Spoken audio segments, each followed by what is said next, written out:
Eu demorei muito tempo para gravar esse vídeo, mas eu sei que muitas mães precisam ouvir esse relato. No dia 23 de janeiro de 2023, o meu filho mais velho foi diagnosticado com alérgico ao herpes, uma doença que não tem cura, não tem remédio e não tem muita coisa para fazer. E de lá para cá, a gente começou a aprender o que é viver na dependência de Deus. Aí nesse vídeo, nessa foto, foi o dia que eu percebi que tinha alguma coisa diferente. Ele foi jogar bola com o pai dele e quando ele voltou sentindo muita dor na perna e mancando. Mas antes disso, ele com 4 anos de idade, o primeiro ano que ele foi pra escola, ele chegou reclamando de uma dor na coxa. E que doía muito, e a gente achou que ele tinha caído, alguma coisa do tipo. E realmente ele tinha caído. Ele tinha caído na escola, a professora me informou que ele tinha caído na escola e que tinha caído de bumbum no banheiro, alguma coisa assim. E a gente, falou, não, deve ter sido por conta da queda e é por isso que tá doendo. Só que não aparecia roxo, não ficava roxo, não teve hematoma, não teve nada.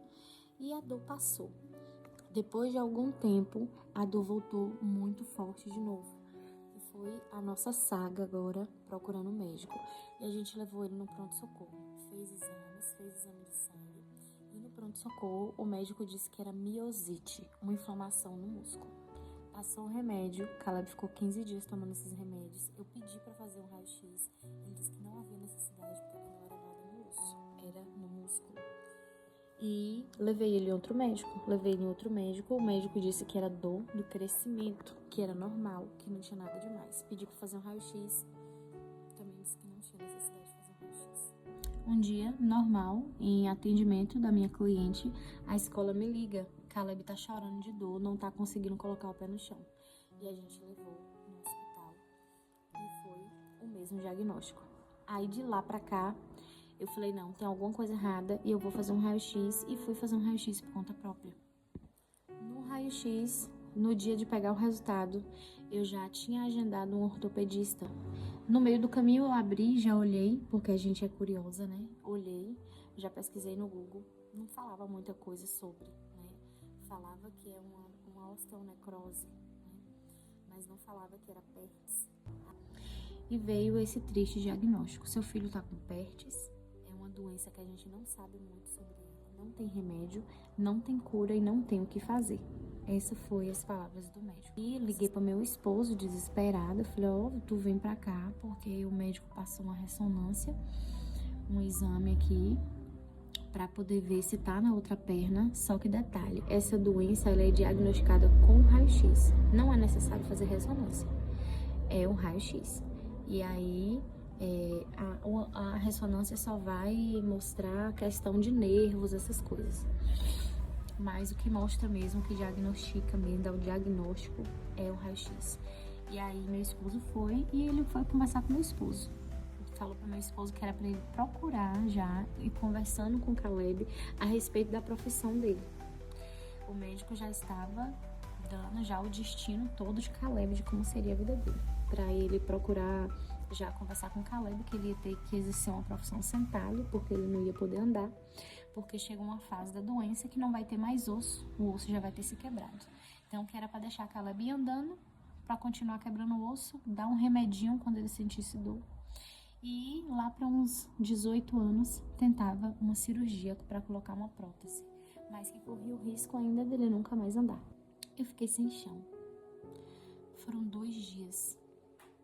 Eu lembro como se fosse hoje. A gente nunca esquece, né?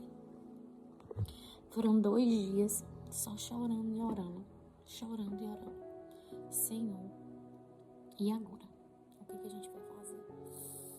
Só que a gente esquece que o mesmo Deus que permite a gente passar pelo processo é o mesmo Deus que nos dá estratégias para vencer e para sair dele.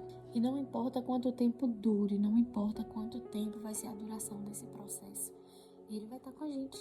Ele vai estar com a gente. Eu falei, não, eu preciso de uma outra opinião. E comecei a buscar na internet. É por isso que eu tô gravando esse vídeo, porque eu não encontrei ninguém para poder falar a respeito dessa doença. Eu não encontrei vídeo no YouTube, eu não encontrei nada no TikTok. Não encontrei nada no Instagram. Então é por isso que eu tô gravando. Porque hoje mães me procuram através da outra rede por conta de alguns relatos que eu coloco lá. E eu tô colocando aqui hoje. Então, se você tá passando, né, por esse processo, você mãe, você pai, né, seu filho foi diagnosticado com essa doença, calma que vai dar tudo certo. Pode pedir meu telefone, tá? Que eu vou te mandar no direct, a gente vai conversar e eu vou te orientar. Quem pode direcionar sobre essa doença é um ortopedista pediátrico. Só que nem todo ortopedista pediátrico conhece essa doença. Nem todo ortopedista que atende criança é um ortopedista pediátrico. E às vezes e também não conhece, como eu falei. Então, muitos dão uma direção errada, né? Digamos assim, errada. Essa doença tem algumas fases e você precisa entender. Primeiro, morre a veia que liga, né, o osso do fêmur, aqui, que bombeia sangue. E por ela morrer, os nervos também vão morrer. Os nervos começam a entrar em necrose, apodrecem, secam. E, consequentemente, sem veia, sem nervo, o osso, tô falando a grosso modo, tá? O osso, ele vai entrar nesse processo de amolecimento, fica como se fosse um sorvete. E depois dessa fase, né, dessa fase de necrose, dessa fase do osso ficar mole, né, literalmente o osso vai sumindo, né, vai diminuindo cada vez mais. Então, se a criança continuar andando, cada vez mais ela vai ficando sem osso. Então, Caleb ficou de 3 anos até 4 anos e meio com esse osso quebrando, porque a gente não sabia que ele estava com essa doença.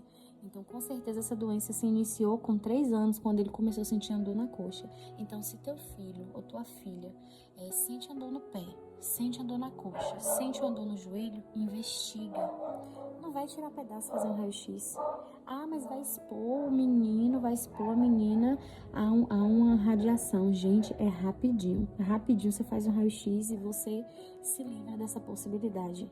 Porque muitas crianças, ela tem o diagnóstico tão tarde que não tem mais nada para fazer. Que o método conservador, que é esse de tirar o pé do chão, manter a criança na cadeira de rodas, manter a criança sem andar, não vai resolver. Aí vai agora tentar a cirurgia, aí entra uma, sai outra.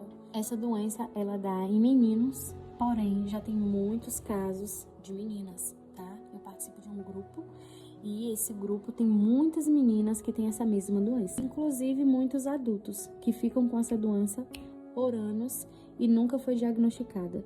E agora, né, quando tem aí por volta de 30, 40, 50 anos, sente dores tão grandes, e aí depois do exame vê que teve PERTS. Então, resumindo, Legg-Calvé-Pertz é uma doença rara, não tem cura, não tem remédio, tá? Não tem paliativo. E o médico falou pra mim, olha, não adianta você procurar outro profissional, não adianta você querer fazer fisioterapia, porque nada vai resolver. Eu acho que ele pensou que ele era Deus. Mas inconformada que eu fiquei, eu procurei sim. Procurei e encontrei em São Paulo um médico especialista, um médico que tem propriedade para falar dessa doença, que é Dr. Luiz Angeli. E eu vou deixar aqui o arroba dele, porque se você tá vendo esse vídeo e você precisa de uma direção, pode chamar ele, que ele vai te atender. Lá tem o número do consultório dele e você vai marcar uma consulta. Fica em São Paulo, lá no Alphaville. Só que antes de levar ele para São Paulo, um outro médico atendeu a gente aqui. A gente passou por vários médicos. E esse outro médico que a gente passou foi o médico que pediu que ele usasse uma órtese, né? E a gente conseguiu comprar essa órtese. É um outro milagre, para um outro vídeo eu contar para vocês. E a gente conseguiu comprar essa órtese e ele usou essa órtese que fica com as pernas abertas. Por quê? A perna tem que estar aberta. Quando a perna está aberta, o osso, aquela bola assim, ó, tem uma bola, o osso do fêmur, fica encaixado. Aí se ele fica normal, andando normal, vai sair, porque tá mole. Aí se sair é um problema, porque aí só uma cirurgia e é bem complicado. Só que o médico tava com algumas condutas que eu não concordei, não era o que eu queria pro meu filho. E eu decidi procurar outro médico, foi quando a gente encontrou esse médico, Dr. Luiz Angeli, que foi... E esse outro médico daqui, que foi o médico que indicou a cadeira e que indicou a órtese, né? Ele também disse que não havia necessidade de fazer fisioterapia. Só que eu pensei comigo, a perna de Caleb já tá ficando uma mais fina que a outra. É claro que precisa de uma fisioterapia. E eu comecei a pesquisar, e as poucas coisas que eu encontrava falava muito sobre a fisioterapia, que a fisioterapia ajudava na questão da outra perna. A perna doente não...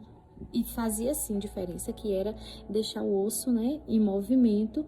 Como ele estava mole, ia ficar moldado. Então essa é a função da fisioterapia para quem tem PERTS, né? No movimento ali do osso, o osso vai ficando moldadozinho, né? E na outra perna ia prevenir que ele tivesse algum outro tipo de problema.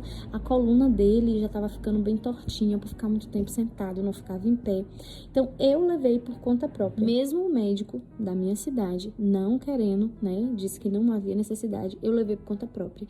E aí ele começou a fazer hidroterapia uma vez na semana e fisioterapia 2 vezes. Então ele começou a fazer 3 vezes. Só que quando eu passei com o médico de São Paulo, o médico falou que não, ele tinha que fazer fisioterapia todo dia. E principalmente a hidroterapia. Aí ele começou a fazer a hidroterapia 3 vezes e a fisioterapia o restante dos outros dias. Então a gente ia de segunda a sábado. Foi babado, mas Deus nos honrou e tem nos honrado. Esse vídeo vai ficar muito grande, então vai ficar para um próximo vídeo os outros relatos.